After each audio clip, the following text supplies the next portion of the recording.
Nowhere in Canadian history books, in primary schooling or secondary schooling, will you find the truth about Aboriginals and what happened as a result of the Europeans. We need to recognize and acknowledge Aboriginal peoples here in Quebec, in Canada, in the rest of the world, and it starts at school, teaching our kids the right history.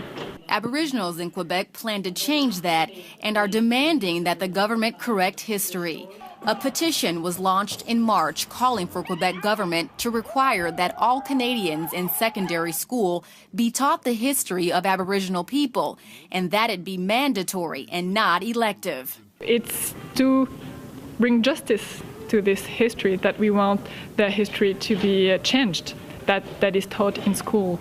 Obviously, we can understand it's still part of the colonialist policies to totally deny the mere existence of Aboriginal peoples in Canada.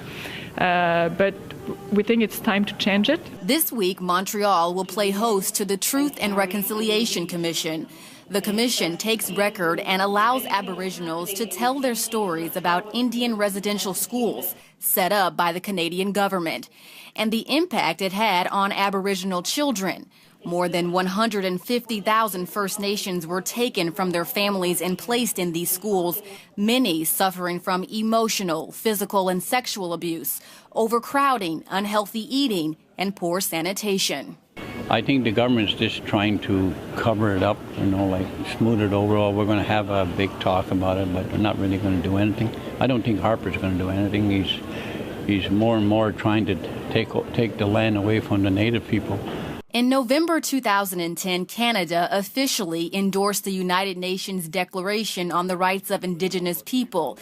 It acknowledges collective rights of Indigenous people as well as their rights to culture, identity, language, employment, health, education, and other issues. But many Aboriginals say that is simply the first step and injustices continue. But it's time to educate non-natives, they say, and that should be done by natives. I think it's about due, but I don't see it happening, but I hope it does. I hope it does happen. But I think more and more we need to educate the non-natives about our history. Thousands have already signed this petition, but thousands more are expected in the coming weeks. Aboriginals really feel as though they have a real momentum going in Canada. It will be brought before the government next month. Ashante Hathaway, Press TV, Montreal.